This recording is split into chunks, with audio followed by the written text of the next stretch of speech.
Like I said, I would never look at Martin the same ever again. And I know there are some gatekeepers that are tired of the Eva versus Kat or Team Kat, Team Eva discourse, but it's really not going nowhere.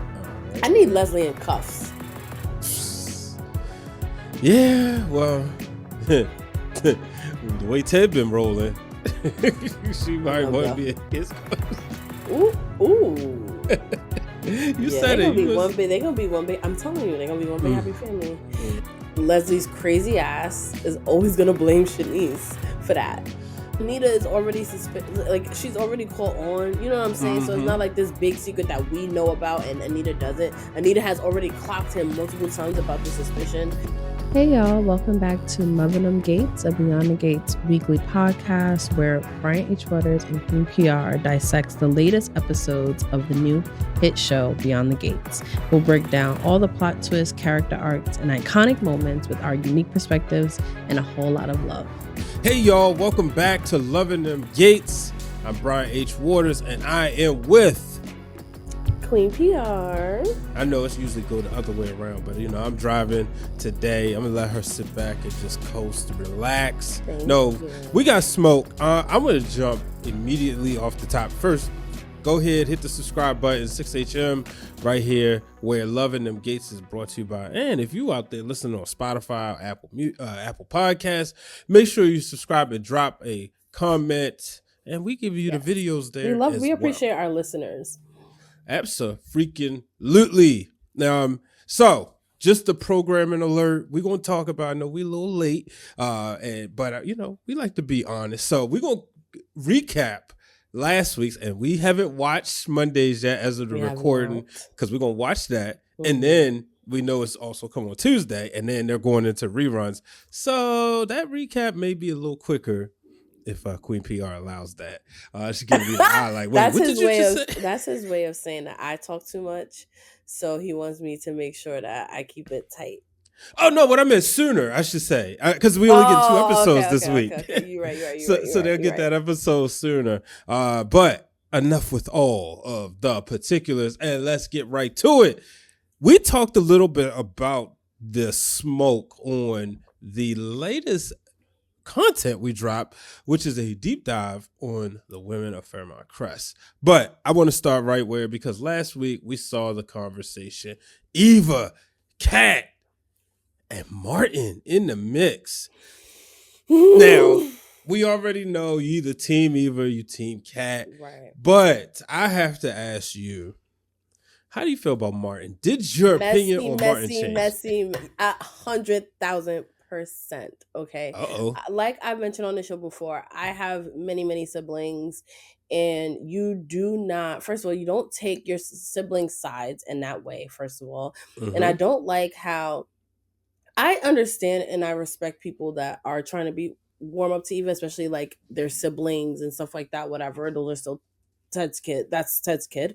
But for Martin to really be talking shit about your baby sister to the ops, regardless if Eva's her sister or not, and then to get caught out here, like, I think that is so trash to me. And if you're supposed to be a politician, like, you have no integrity. Like, a gatekeeper tweeted, like, oh, I would never vote for Martin if he lived in my district. And then someone quote tweeted it, was like, oh, don't worry, you would never be in his district. And then that person quote tweeted it, and it was like, I'll move to his district just to sabotage him. Sorry, it's just so funny to see on Twitter.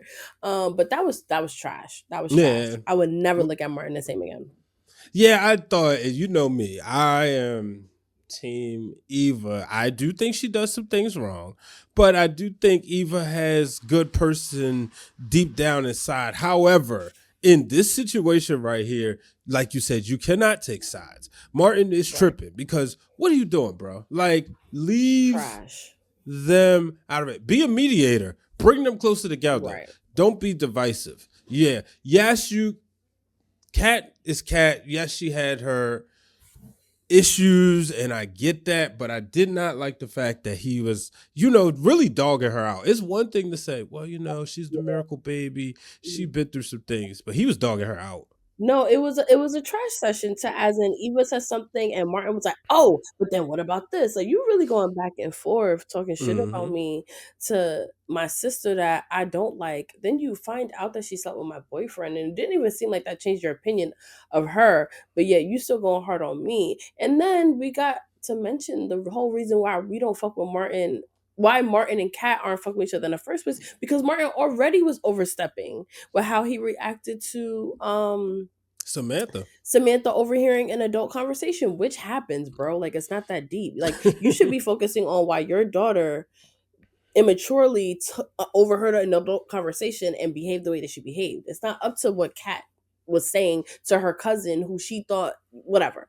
But yeah, that was trash. Like I said, I would never look at Martin the same ever again. And I know there are some gatekeepers that are tired of the Eva versus Kat or Team Kat, Team Eva discourse, but it's really not going nowhere until they patch things up, and I really don't see that happening anytime soon. Right now I'm Team Kat. I love it. I mean, you need a good heel, you need a good baby face, and it's even better when they can intertwine and interchange. And I think that's what makes this great, because you're going to see people who are going to switch sides. You know, I mean, I don't see me ever switching sides, but I do acknowledge that I did not like Eva sleeping with Tomas, regardless of how she felt. But speaking of Tomas, real quick, he's fixed. Are you talking about yes how Kat injured him and now he's back to normal? Yeah, you know, good for him. Yeah, so yeah, shout out to Tomas, I guess. But sticking with Eva, you know, she her and Izaiah all over each other. Now, what I thought was very interesting about this was Jacob warned Izaiah. He said, "Hey man, keep an eye on Eva, because you know the family is saying like she ain't too, you know, she ain't too far from her mother." So I thought Big Bro is trying to warn him, and what do he do? Like anybody else, a rebel, he go touch the fire, he go touch the pot, and he might as well have said, "Go ahead, talk to her." He might as well have did that. Yeah, but you know, Izaiah's a little hot commodity in the streets, as we know, because he is cute. Well, you know, that's what y'all say. But I will say this: Hayley has her eyes on him, and you know, a little too hard, little too hard, and he had to like, you know, she was like, "Well, how many kids you have?" He said, "Well, I haven't really kept track just yet," and then she thinking like, "Oh, well, he outside," but you know, he said. Your favorite line. What's my favorite line? That he's a, you know, a banneker. He's a counselor.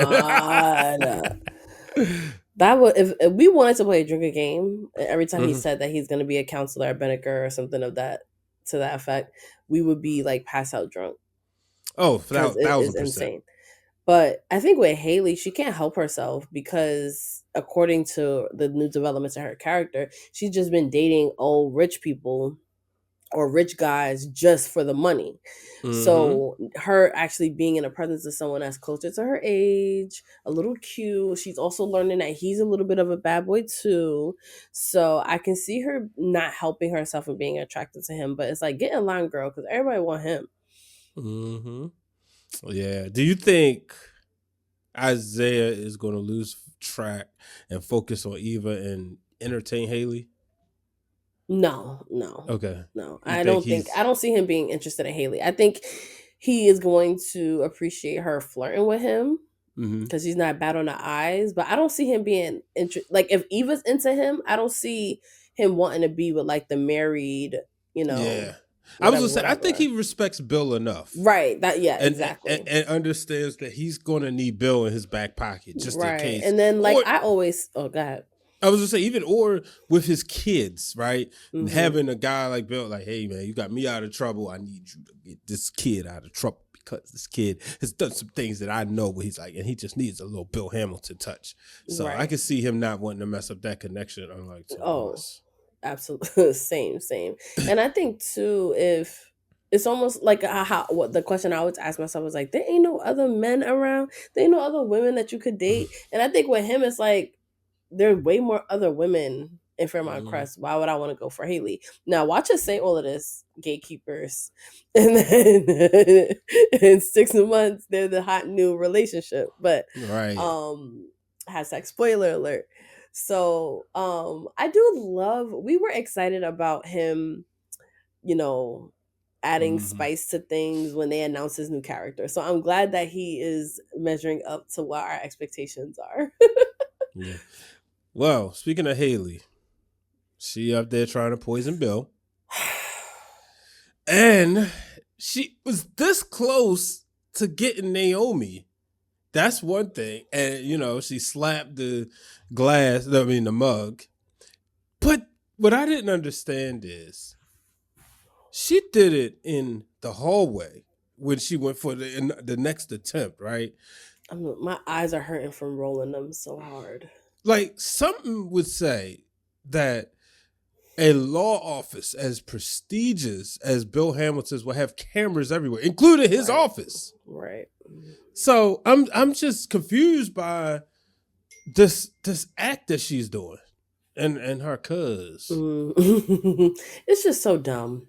It's her, the way she's moving is just so silly to me. Like, who poisons someone in intention to kill them in their office in the hallway?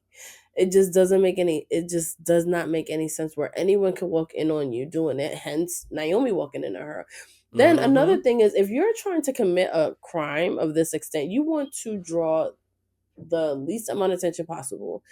You doing the most, knocking tea out of somebody's hand, making, like, telling all these white lies. And it's like, girl, you didn't learn from when you got caught in the lies with homegirl that works for Bill.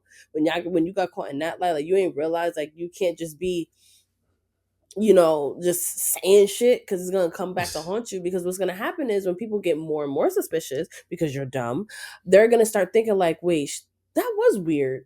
That was weird. And then you're going to get caught faster. So I honestly can't wait for her to get caught. And I think it's all going to come to a head at Winterfest.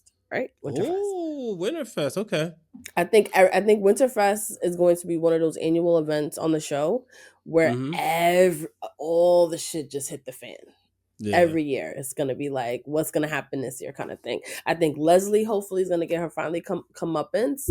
And there are a lot of storylines that gatekeepers are like, if y'all don't tie this up, y'all going to lose viewers. I would never go that strong.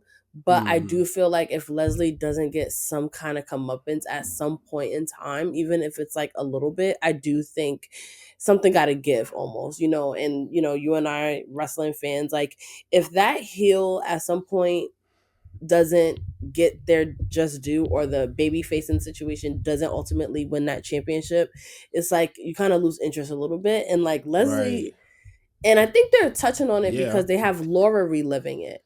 So I do think at some point that is going to come back around. I think eventually, like, she's still going to be that menace that somehow is always around, but I do think something like an arrest, something needs to happen. No, I agree. Yeah, you said it best, you know. And speaking of Bill, though, because we'll talk about Leslie soon. But speaking of Bill, him and Jacob. Now, you know, it's all started a nice father-son conversation where he was like, you know, I just want to say we had a good time. We should do that again. Then all of a sudden, Jacob says, you know, well, Bill brings up the fact that, you know, maybe you seem like you know something. And he says, well, I don't want to say nothing about somebody else's marriage. But then he says, well, you know what, maybe, you know, I am going to tell you. And, you know, because Bill kind of coerced him to say, well, I would tell you something. And then he didn't like what he had to say where he mentioned the birth control thing. Now, seeing them two get into it, did you feel Jacob was out of line? Or you feel Jacob should just kind of like ended that conversation as soon as possible, so he shouldn't have went that far? Yes. You know me, I'm a mind my business type of bitch. Because I just feel like that's not my place. Like, that is somebody's marriage. That is somebody's medication. That's a woman's medication. Like, that is not my place to tell. And also, you found it off a circumstance. You know what I'm saying? And also, like, you need to worry about your own marriage.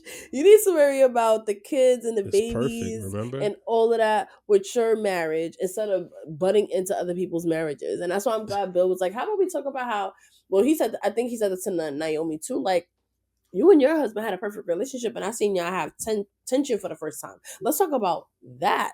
You know, I just heard him and Naomi are always interjecting themselves in people's business and very serious situations with people that, you know, for me, I'm a Capricorn, we're all about boundaries. And it's just like, I would never feel like it's mind boggling to me that Jacob felt the need to do that. And I love that Naomi, when Bill checked her about it, and Naomi was like, by the way, I didn't want to say anything. Like, my husband said something, but I did not want to. And also, I've just been loving Naomi's energy lately. Yeah, she's buddy. top 5 right now for me. I'm very interested. Like, I know we talked about this, so I wanted to jump into it, but you said it, Naomi's energy. I gotta see when this all shit hit the fan. I gotta see how she takes out Hayley, because it has to be her, and it's gotta be a long time coming. She got her hands. She got her hands on. Yeah, I want to shift gears to another battle, a war, or maybe it's not a war yet. Shanice versus Leslie. Ooh. Now they have issues with each. Well, Leslie doesn't like the care that her mother Peaches is being getting at the hospital, and like, you know, anybody who's in that situation, it's nothing anybody could do, right? But then it's also, if you're the family member, if you're in Leslie's position, you just want to blame somebody. You want to blame a doctor, a nurse. You want to go at them. You want to tell, no matter if they got the best, you want to believe that somebody's better than them. She yelled at the doctor, said, "Oh, I want the best, this, that, and the other." He was calm. Then she yelled at Shanice, and she said, "You don't know enough." And Shanice was time enough for her, which was everything that I loved about this whole situation. And of course, who comes to save the day? Ted. Now, I've mentioned that I kind of want to see Ted take an interest into Shanice. Right? No. But seeing this, I did love the way he did defend her, but he wasn't so obvious. But that's his employee. Yeah, but he wasn't like so like, he didn't put Leslie down in this situation. How long do you think this is going to last between Leslie and Shanice? Do you think this is going to be something that's going to go on forever? Linger? Okay. I think it's going forever. God forbid, I think Peaches is going to pass away. And I feel like Leslie's crazy ass is always going to blame Shanice for that. Like, it's no rhyme or reason of why it's Shanice's fault, but it's going to end up being Shanice's fault. And I hope it's one of those things where every time they interact, it's smoke and static between them. I just think it'll be comical, because seeing them go back and forth, I was like, ooh, must-see TV. Must-see TV. And I love, the longer the show is going, like, seeing characters that don't normally interact with each other. I think it's like so fascinating to me. Now, do you think Shanice would be able to kind of be an ally and tie things together with Laura? No. Okay, you don't think that's... I feel like Laura, Leslie? No, well, yeah, because Laura, you know, she's been looking shook and thinking that maybe Shanice is going to catch on, maybe even review some footage. Oh, in that way, yes. I thought you meant like, because she mediate the situation or something. No, hell no. No, because you know she knows it. Right. Messy, oh yeah, absolutely, because she already knows the evidence. She's spoken to the police. She knows like, oh, like, you that crazy bitch with the wigs, and you acted like you was a nurse. So at some point, that's why I think they're getting to it, because they have Shanice back in the mix with Leslie. And they have Laura. So I do think, yes. The answer is yes. All right. I need Leslie in cuffs. Yeah, well, the way Ted been rolling, she might want to be in his cuffs. Ooh. You Yeah, said they're it. gonna You be was. one big. They're gonna be one big. I'm telling you, they're gonna be one big happy family. I'm Mm. going to. I was gonna like say a crazy like YouTube dare if Ted and Leslie end up being like a public couple. But I'm old, so fuck yeah. I was gonna say I'm gonna when they say like, oh, I'm gonna do something wild if we get to 1 million something, and I'm like, no. Also, I don't honor like my bets if I don't want to because I'm a sore loser. So but when they do get together and they're a happy little family and the first time they eat at the country club together in public, because Ted is dumb enough to do that. I will take a shot of Terramana on the show. That works. yeah because can't you just see it? And him being like so confused of like why everyone's like looking at him crazy. Hey, gatekeepers, real quick, I want to invite you to catch us on social media. Simply go on our Instagram at 6 Heart Media, where we drop clips of the show, as well as the other things we participate in. And make sure you participate in the conversations on our Facebook page. Just go to Love in Them Gates, hit the like button. All right, let's move on because you're sick of the same old conversation. But we got to talk about it because they're the hottest couple, the most premier couple since Vernon and Anita Dupree, and that is Andre and Dani. Dani and Andre. Over it. over it.com? I'm over. Well, now not so much because I see that it was leading up to Bill calling her on her honeymoon. That was wow. To talk about random shit. Like, oh my God, bro, you are so bothered. Like, I love it so much. And like, he clearly still loves her. And he's gonna like Winterfest, like I said, when everything hits the fan, he's gonna profess his love for Dani, maybe even publicly. Or something wild is gonna happen, or like he's gonna collapse on stage or something like that because Hayley's been poisoning him. But I know something like that is definitely gonna hit the fan. And even the fact that Dani answered the phone, because it's such an easy thing to make kids like, oh, we have kids together, I had to answer. But you even said it when we were watching it, it was like, your kids is grown. Like, exactly. If it's a real emergency, like, you don't have to answer your ex-husband's phone call on a honeymoon. And him also knowing that Dani's on her honeymoon and you decide to call me on some like, oh, I just want to finalize the Winterfest plan. That's like, bro, really? And that's not even like, the first try. Like, she could have waited. Big like, head. Right. She no. Yeah, they're gonna definitely end up back together somehow. But I don't want to hear Dani and Andre have these long ass deep conversations about their marriage and if they love each other. And you're everything, and it's like, girl, we had this conversation, y'all married, like, move the fuck on. I wish Andre would have like kind of put his foot down a little bit. It was like, hey, you know what? That wasn't cool. Up. Yeah. I would have waited, but say, look, that was unnecessary. Like everything we just said. You could have waited. You could have let it ring. See if he called again. If he'd called 3 times, okay, man, maybe it's a problem. And then, but Dani did check him. So, but still, Andre still gotta put his foot down. Like, I want to move on to a father-daughter reunion. Smitty and Samantha, they had a good talk. But we also seen that Tyrell has to kind of suffer for Samantha's sins, which usually happens with now they think he gonna be a hoe. And they totally 2 different kids.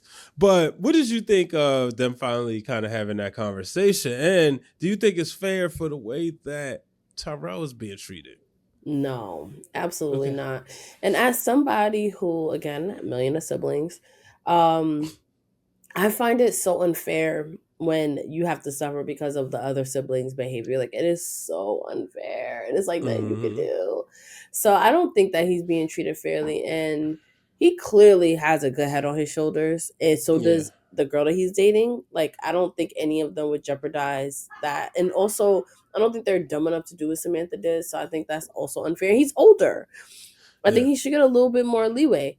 But I am glad that Smitty and Samantha are able to kind of talk it out. Because her punishment has to end sometime. So either she's gonna learn her lesson or not, and it looks like she's getting there. Now, what do you think about Terrell and this big decision he has to make? Because I'm sitting there and it's tough because it's a high school relationship, right? Right. At 30 plus years old, it's like, we know how this thing goes. You're going to go over there. Y'all going to possibly grow apart. You're not going to be the same person 2 years, 4 years later. Don't regret it. But I can kind of understand where he's coming from, considering he's probably been the oddball a lot of times in circles. And finally, somebody understands him, and she just happens to be one of the most beautiful girls in the school. That's a tough one. I just need him to make that decision 85% because of the environment of that college and 15% this girl. It can't be you want to just follow this girl to this college because she goes there. That's my only thing. But then at the same time, like you said, like they're so young. It could be he does follow this girl to USC, I want to say.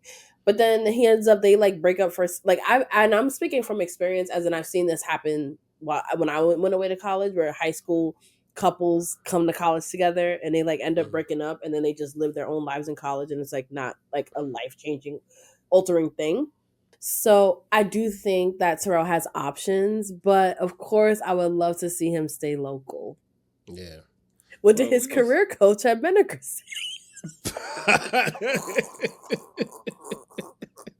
But see, again, the world building. Terrell, Izaiah is someone that Terrell would talk to. I love it. Exactly, especially when he's just going through it too. Right. So, let's gonna be some good in Izaiah. I think he's coming in as the outcast. Yeah. The and he rebel. wants to help people. So wait, what does he do? What brought him to back? Okay, I'm sorry. Well, the girlfriend, and she said, "It's nothing here." Nigga said, "Go, yep. Stay.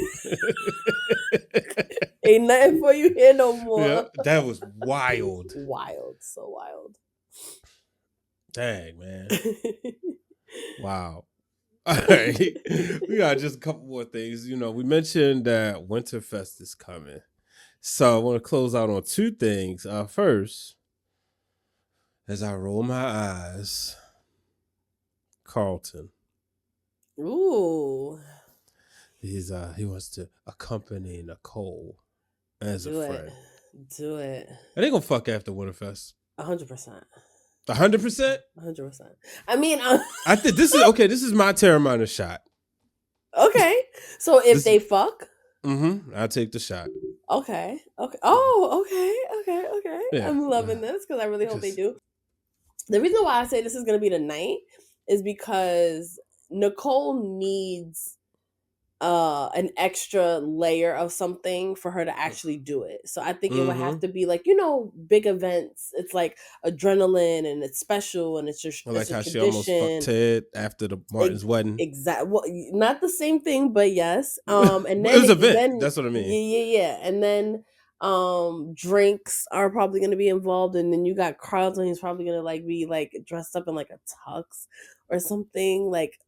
So and then Ted is gonna bring Eva, and then Leslie is gonna do the most. She's gonna be helping her and Anita, exactly. But Leslie's gonna do the most with Ted and all of that, and then that's when Nicole's gonna be like, you know what, fuck it, and then she's gonna have Dani and Vanessa and Pamela being like, girl, do it, and she gonna do it.